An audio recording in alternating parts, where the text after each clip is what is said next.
Identity theft happens. It's an unfortunate fact of modern life. But there are certain steps you can take to help keep your personal information from falling into the wrong hands.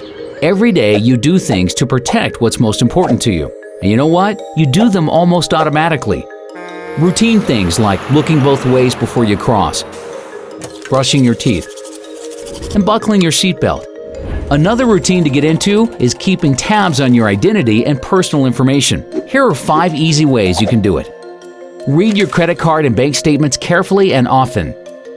Know your payment due dates. If a bill doesn't show up when you expect it, look into it. Read the statements from your health insurance plan. Make sure the claims paid match the care you got. Shred any documents with personal and financial information. Review each of your 3 credit reports at least once a year. It's easy and it's free. And before you know it, protecting your personal information can be as routine as locking your doors at night.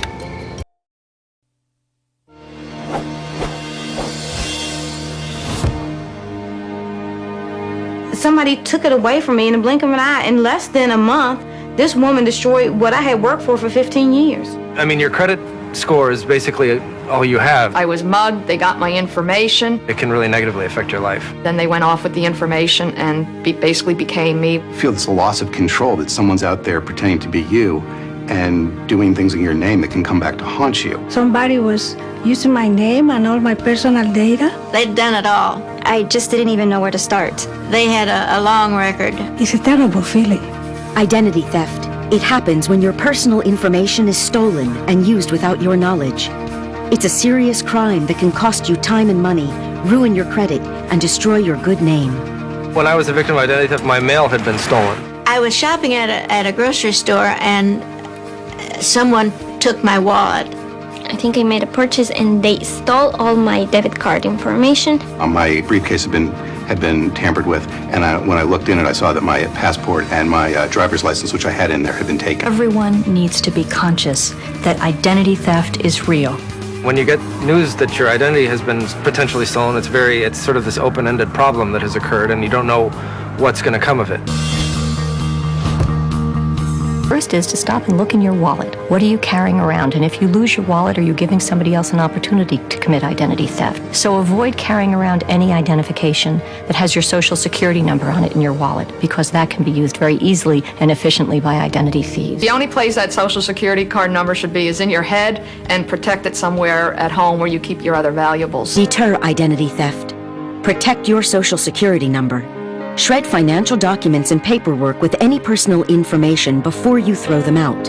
Never give out personal information on the phone or internet unless you know who you are dealing with. On top of the financial and the time that people spend in resolving these issues, it's an emotional burden on victims. An identity thief uses, for example, your social security number and applies for new credit in your name as opposed to raiding an existing account. There may be no way for you to know about it unless you've checked your credit report and you see that a new account that you didn't even know about has been opened in your name. That's why it's very important to monitor your credit report regularly. Find you've become a victim of identity theft, the first thing you need to do is contact one of the 3 major credit reporting agencies and have them put a fraud alert on your file. You next want to contact each of the creditors or other institutions where your information has been misused. Then you follow up in writing and dispute these accounts and get a letter from them resolving these disputed fraudulent accounts. You next want to contact your local police department, report the crime, and get a copy of the police report. Finally, you need to contact the Federal Trade Commission online at ftc.gov/ID theft or call us toll-free at 877-ID theft to report this to us.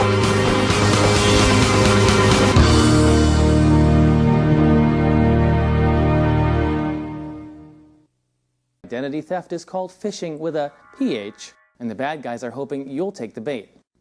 How do you spot a fish? Take a look at this email a lot of people are getting. It's supposed to be from the Internal Revenue Service and offers you a $620 refund. The email address may look authentic, but a few things about it should seem fishy. For starters, has the IRS ever emailed you before? If not, that's your first clue. This email could be phony. Let's look for more red flags. The email says, deliberate wrong inputs are criminally pursued and indicated. Indicated? What does that mean? If it doesn't make sense, this fish won't pass the smell test. Remember one very important thing. Never left-click on a hyperlink in an email that seems the least bit fishy. Your computer could catch a bad virus. Phishing emails by themselves are harmless. They only work if you are lured by the bait and click on the link. So take a moment to investigate. Think before you click, and you'll never be fooled by a phishing scam.